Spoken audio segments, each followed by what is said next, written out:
अधूरा चाहे ज्ञान हो या प्यार। ठुकरा के मेरा प्यार मेरा इंतकाम देखेगी, ठुकरा के मेरा प्यार मेरा इंतकाम देखेगी। दोनों ही बेहद हानिकारक होते हैं। अरे कहना क्या चाहते हो? ध्यान है, पिछली वीडियो में मैंने आपको फंक्शंस के बारे में बताया तो कुछ और भी था वैसे। और वो चाय बनाने वाला फंक्शन भूल मत जाना यार, पड़ोसन को चाय नहीं पिलानी क्या। अबे साले खैर वो ज्ञान अधूरा था।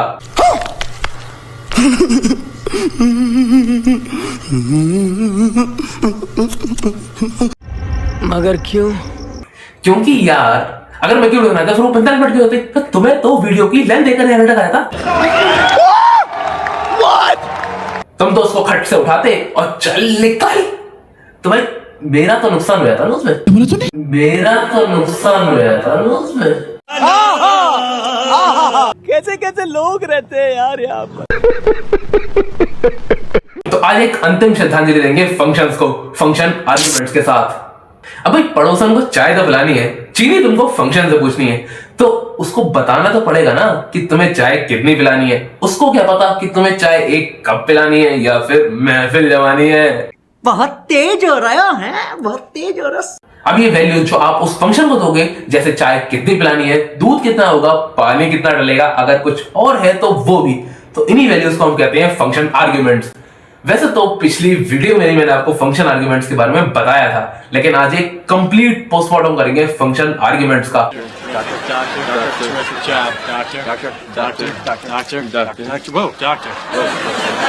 तो चलिए शुरू करते हैं। तो चलता हूं कंप्यूटर स्क्रीन पे and let's get started.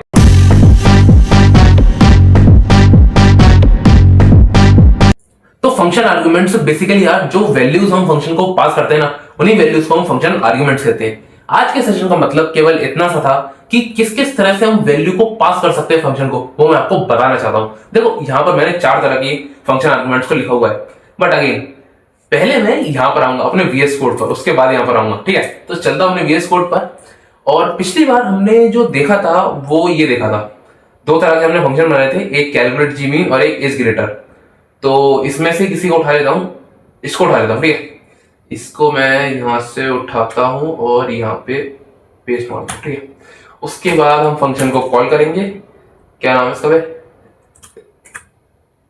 Is greater, और वैल्यू देता हूं 9 10 की जगह यहां पर मैं कर देता हूं 7 और 10, ठीक है।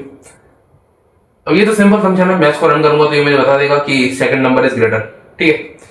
अब आपको पता है कि ये तो एक तरीका है फंक्शन आर्गुमेंट्स को देने का। मैं इसको कुछ इस तरीके से भी दे सकता हूं कि मैं इसको दे दूं यहां पर a इक्वल्स 10 और b इक्वल्स 9, और उसके बाद मैं यहां से ये हटा दूंगा। और अब अगर मैं इसको रन करूंगा तो देखो ये आ गया कि फर्स्ट नंबर इज ग्रेटर, मतलब ये a की वैल्यू 10 उठा रहा है, b की वैल्यू 9 उठा रहा है। इसको हम कहते हैं डिफॉल्ट आर्ग्यूमेंट्स, जो हम यहां पर फंक्शन डेफिनेशन, जो डेफ के आगे ये लिखा है ना पूरा, और इवन डेफ को इंक्लूडिंग जो ये लिखा है पूरी फर्स्ट लाइन जो लिखी है फंक्शन की, जो ये कॉलन तक की, इसको हम कहते हैं फंक्शन डेफिनेशन। इस डेफिनेशन में ये पैरेंथेसिस के अंदर जो भी मैंने लिख दिया, जैसे इक्वल्स टू करके मैंने लिखा a इक्वल्स 10 b इक्वल्स 9, तो ये इन्हीं वैल्यूज को अज्यूम करेगा जब तक यहां पर कोई वैल्यूज नहीं दी गई। वो होता है ना डिफॉल्ट केस, कुछ नहीं दिया गया तो ये वैल्यूज हमारे पास हैं, अन्यथा जो वैल्यूज दी जाएंगी वो पकड़ी जाएंगी। तो यही सीन है यहाँ पर भी, ये वाली डिफॉल्ट वैल्यूज पकड़ रहा है जब तक मैं यहाँ पर कोई वैल्यू नहीं दूंगा। देखो अगर मैं यहाँ पर दे दूं ना कि मान लो कि a की वैल्यू 10 है और b की वैल्यू 9 है, मैं चाहता हूं कि a की वैल्यू ना मैं 5 करना चाहता हूं, तो मैं पहला आर्गुमेंट दे दूंगा। यहाँ पर मैंने 5 दिया, बस। अब मुझे दूसरा आर्गुमेंट देने की जरूरत नहीं है, क्योंकि भाई हमारे पास यहाँ पर डिफॉल्ट आर्गुमेंट दोनों हैं, हम दोनों ना दें तो भी चल जाएगा, लेकिन मैं एक वैल्यू दे रहा हूँ, ओवरराइड कर रहा हूँ एक वैल्यू। तो देखो अगर मैं इसको रन करूंगा तो ये आ गया कि सेकंड नंबर इज ग्रेटर, और ये हमारा काम हो गया। अब ये कहां पर काम में आते हैं भाई? ऐसा हो सकता है ना कि आपके जो मिलने वाले हैं या मिलने वाली हैं वो सब तेज मीठी चाय पीते हो, तो आप इस फंक्शन को बता सकते हो यार कि यहां पर जैसे अगर 3 आर्ग्यूमेंट्स होते तो आप इसमें दे सकते हो कि c इक्वल्स, जैसे तेज मीठी के लिए अगर हमने 2 लिखा है तो मैं इसको तो हटा दूंगा यहाँ पे लिख दूंगा केवल a कॉमा b और ये कर दूंगा b कॉमा c इक्वल्स 2। तो उसको बता सकते हो आप कि भाई तेज मीठी चाय पीने वाले हैं, अपना जो सीन है वो थोड़ा सा डिफरेंट है। तो आप यहाँ पर केवल 2 वैल्यूज दोगे हर बार, जैसे चाय कितनी बनानी है या दूध वगैरह, जो भी आपका सीन है, कितने भी आर्गुमेंट्स हो, ये वाला आर्गुमेंट आप फिक्स कर सकते हो। आप उसको बार बार नहीं बताओगे ना, एक बार में आप उसको बस केवल 2 आर्गुमेंट दोगे और आपके मिलने या मिलने वालियों के लिए वो तेज मीठी के हिसाब से चीनी बता देगा। ठीक है, तो ये इस तरीके से काम में आते हैं। और जो पहले वाला फंक्शन मैंने बनाया था, या इसको मैं हटाऊं, अगर ये इस समय ये जो आर्गुमेंट्स हैं दोनों, ये रिक्वायर्ड आर्गुमेंट्स हैं। मतलब अगर आप इन दोनों में से एक भी आर्गुमेंट नहीं दोगे ना तो ये फंक्शन नहीं चलेगा। जाहिर सी बात है यार कि उसको 2 आर्गुमेंट्स चाहिए, आप नहीं दोगे तो वो नहीं चलेगा। डिफॉल्ट अगर आपने दे रखे हैं तो देखो ये आ गया मिसिंग 1 रिक्वायर्ड पोजिशनल आर्गुमेंट। ठीक है, पोजिशनल इसलिए कहते हैं कि भाई पोजीशन बाय पोजीशन असाइन होते हैं, मतलब पहली वैल्यू एक के साथ असाइन होगी और दूसरी वैल्यू अगर मैं यहाँ पे कॉमा के साथ सेपरेट करके दूंगा तो वो दूसरे यहाँ पे आर्गुमेंट्स के साथ, मतलब बी के साथ असाइन होगी। ठीक है, तो ये पोजीशनल आर्गुमेंट्स हो गए, पोजीशन के हिसाब से असाइन हो जाते हैं। और बाकी यार उस फंक्शन का क्या चल रहा है, चाय बनाने वाले फंक्शन का बना या नहीं बना आपसे? कोई बात नहीं यार, मैं डाल दूंगा उसको कमेंट्स में। पता चला चाय पिलाने गए और पिटकर आ गए यार।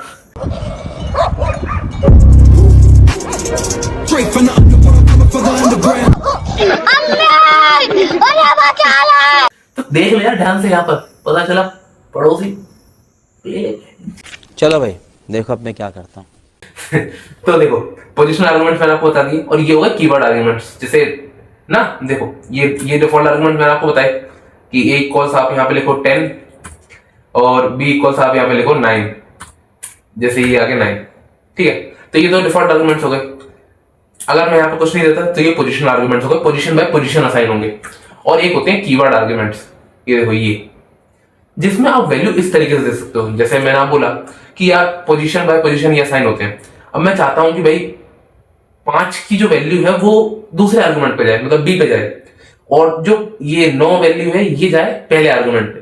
तो मैं इसको कुछ इस तरीके से लिख दूंगा, ये a इक्वल्स 9 लिख दूंगा यहाँ पे और b इक्वल्स 5 लिख दूंगा। अब अगर इस केस में मैं इसको चलाऊंगा तो यहां पर आएगा फर्स्ट नंबर इज ग्रेटर। ठीक है, मैं इसको चलाकर दिखाता हूं। फर्स्ट नंबर इज ग्रेटर मतलब इसने ठीक पकड़ा है। मैं चाह रहा था कि जो 9 है वो a में जाए और जो 5 है वो b में जाए, इसी हिसाब से पकड़ा है इसने, बिल्कुल सही। अब हो सकता है किसी को डाउट अगर हो तो मैं इसको इस समय के लिए अगर 1 मिनट को हटाऊं तो देखो ये अब आएगा सेकंड नंबर इज ग्रेटर, क्योंकि भाई अब जो 9 है वो b के साथ असाइन होगा। ये आ गया सेकंड नंबर इज ग्रेटर, मतलब हमारा जो काम हो रहा था वो बिल्कुल ठीक हो रहा था। कीवर्ड आर्गुमेंट ठीक तरीके से काम कर रहे हैं। ठीक है, तो ये हो गए कीवर्ड आर्गुमेंट्स। इस तरीके से हम ऑर्डर चेंज कर सकते हैं अगर हमारी इच्छा ना हो तो उस सेम ऑर्डर में देने की। भाई हम क्यों माने ऑर्डर, हम अपना चलाएंगे, तो उस केस के लिए हम यहां पर इसको कर सकते हैं। डिफॉल्ट आर्गुमेंट्स मैंने आपको बता दिए।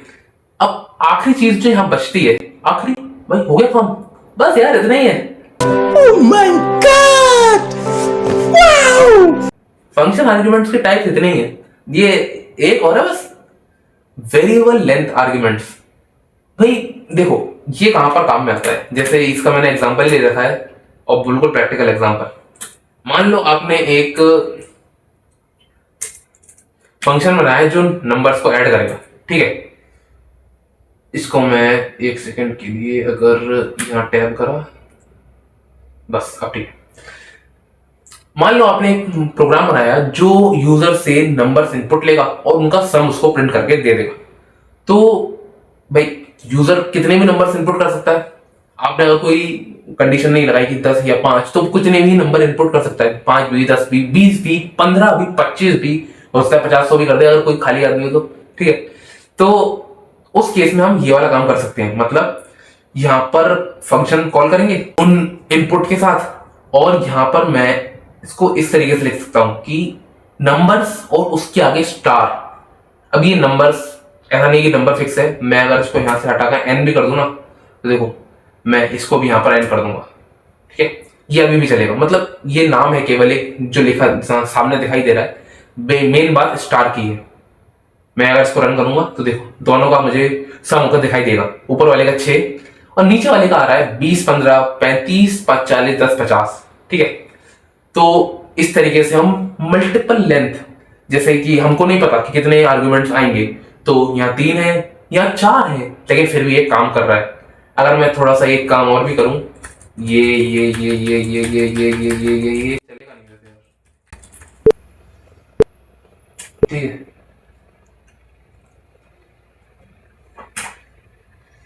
हाँ ये मल्टीपल वाले नहीं चलेंगे, इसको हटाना पड़ेगा यार। आई थिंक सो कोई गलती नहीं है। ये गलती से है, ये आ गया, इसको हटाते हैं, इसको हटाते हैं, और ये देखो।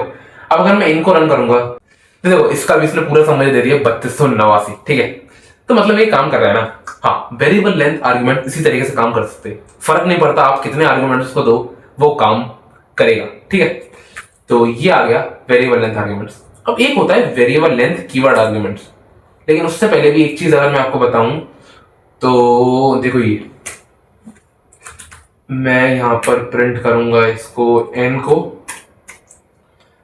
और उसके बाद एक चीज और प्रिंट करूंगा, प्रिंट टाइप ऑफ n। ठीक है, देखो अब अगर मैं इसको रन करूंगा तो ये आ रहा है टपल। जब भी हम इस तरीके से फंक्शन में आर्गुमेंट्स पास करते हैं तो यहां पर जो आर्गुमेंट्स रिसीव होते हैं वो एज टपल होते हैं। देखो ये आ रहा है ना क्लास टपल। टपल मतलब ये देखो मैंने आपको बताया अभी था कि ये स्क्वायर नहीं यार, क्या होते हैं, राउंड ब्रैकेट्स। हाँ, राउंड ब्रैकेट्स के अंदर अगर हम जो वैल्यूज लिखते हैं कॉमा से सेपरेटेड, वो टपल बनता है। तो ये एज टपल एक्सेप्ट करता है वैल्यूज को। यहां पर अगर स्टार के फॉर्म में एक्सेप्ट कराई जाए तो कोई दिक्कत नहीं है। अगर आपको टपल नहीं पता क्या होता है, क्योंकि टपल अभी मैंने आपको बताया भी नहीं, और एट द पॉइंट वो एक डिफरेंट थिंग है, लेकिन यहां पर वो काम में आ रहा था इसलिए मैंने आपको बता दिया कि एज टपल वो एक्सेप्ट करता है। ठीक है, कोई समस्या नहीं है यार, कोई ज्यादा बड़ा सीन नहीं है इसको। अगर मैं यहाँ पे कमेंट आउट कर दूं ना तो कोई फर्क नहीं पड़ेगा इस चीज से। ये हो गया कमेंट आउट, और नीचे वाला भी कमेंट आउट। ठीक है, तो ये आ गया। अब देखो एक ये होता है कि वेरिएबल लेंथ कीवर्ड आर्गुमेंट्स, ये क्या होता है और उसका काम कहां पर आता है? इसका काम वहां पर आता है जहां मल्टीपल टाइप के डाटा को एक्सेप्ट किया जाता है केवल एक डाटा इंफॉर्मेशन के बेसिस पे। इसका केवल वहीं पर यूज आ सकता है, और मेजर केस पे तो वहीं यूज आएगा। अगर मैं इसको रन भी करके दिखाऊं आपको तो आपको समझ में आ जाएगा इस चीज के बारे में। देखो मैंने इसको यहाँ पर करा पेस्ट, और ये ठीक करा। अब देखो अगर मैं इसको रन करूंगा ना तो देखो क्या समस्या हुई। एड 1 2 3। अरे अच्छा, ये मैंने पूरा फंक्शन ही कमेंट आउट कर दिया। हाँ, एक चीज और देखो, अब ये पूरा फंक्शन मैंने कमेंट आउट करा तो मुझे एरर देखने को मिला, जबकि मेरा प्रोग्राम बिल्कुल ठीक लिखा गया, केवल यहाँ पर कमेंट आउट हो गया गलती से। अब अगर ये कभी इंटेंशनली भी करना हो ना, जैसे मैंने फंक्शन डिफाइन करके लिख दिया कि देखो मैं एक बड़ा प्रोग्राम बना रहा हूँ, 4-5 फंक्शन मुझे बनाने हैं, उसमें मेरे को ध्यान ना रहे कहीं बाद में, इसलिए मैंने फंक्शन का नाम लिखकर छोड़ना चाहता हूँ। कि फंक्शन का नाम और आर्ग्यूमेंट लिख दे रहा हूँ, अंदर की वर्किंग बाद में करेंगे। तो उसके लिए हम यहां पर लिख सकते हैं पास, ये वाला ऐसे। तो ये पाइथन को बताएगा कि भाई पास ओवर इट, मतलब इस फंक्शन को छोड़कर आगे निकलो। अगर मैं इसको रन करूंगा देखो मुझे कोई एरर देखने को नहीं मिला। हालांकि ये फंक्शन नहीं चला क्योंकि भाई पहली बात तो इसमें कुछ था भी नहीं, और मैंने इसको पास कर दिया। तो ये यूज होता है पास का, जहां हमें अगर फंक्शन को इग्नोर कराना हो ना तो हम पास का यूज कर सकते हैं वहां पे। ठीक है, तो इस एरर ने यार एक चीज और ध्यान दिला दी मुझे आपको बताने के लिए। मैं पिछली वीडियो में सोच रहा था यार, लेकिन रह गया था, कोई बात नहीं। देखो अब तो पता चल गया ना। ये तो मैं आपको बता रहा था कि जहां पर हमें मल्टीपल टाइप्स ऑफ डाटा को एक्सेप्ट करना होता है, जैसे कि नेम इक्वल्स राहुल, यहां लिखा हुआ है साफ साफ कि नेम राहुल है, एज 20 है। और अगर मैं एक चीज और लिखूं, जैसे मैंने लिखा सिटी दिल्ली, कंट्री इंडिया, तो ये सारा कुछ उठाएगा यहाँ पर। और ये जो देखो ये यहाँ पर जो आ रहा है ना, इसमें इस तरीके से, इसको हम डिक्शनरी फॉर्मेट कहते हैं। देखो अगर मैं इसका टाइप भी प्रिंट कराऊं ना तो ये आ गया type dictionary, type of data. तो ये आ जाएगा मेरा क्लास डिक्ट, डिक्शनरी को डिक्ट बोलते हैं। ये आ गया क्लास डिक्शनरी। ठीक है, तो आई थिंक आपको ये समझ में आ गया होगा कि यहां पर एज टपल एक्सेप्ट होता है, यहां पर एज डिक्शनरी एक्सेप्ट होता है। बेसिक सी बात केवल इतनी थी कि किस तरीके से हम फंक्शन आर्गुमेंट्स को पास कर सकते हैं। यही 4 तरीके होते हैं। जिन तरीके से हम फंक्शन आर्ग्यूमेंट्स को पास कर सकते हैं। इसके बाद अब फंक्शन आर्ग्यूमेंट्स का काम हो गया है समाप्त, उसको दे चुकी है हम अंतिम श्रद्धांजलि। ठीक है, तो आज के लिए तो इतना ही गाइस, मिलता हूं आपसे अगली वीडियो में किसी तूफानी चीज के साथ। और उम्मीद है यार, मतलब उम्मीद छोड़ो, विश्वास है, अब तो आपकी महफिल जमी जाएगी। ओए! अपनी आंखें खोल और गौर से देख, तू कहां और किसके सामने खड़ा है। यहाँ बात सिर्फ एक बार समझाई जाती है, बस। अच्छा, हमको सिखा रिया है। सबकी उल्टी गिनती चालू।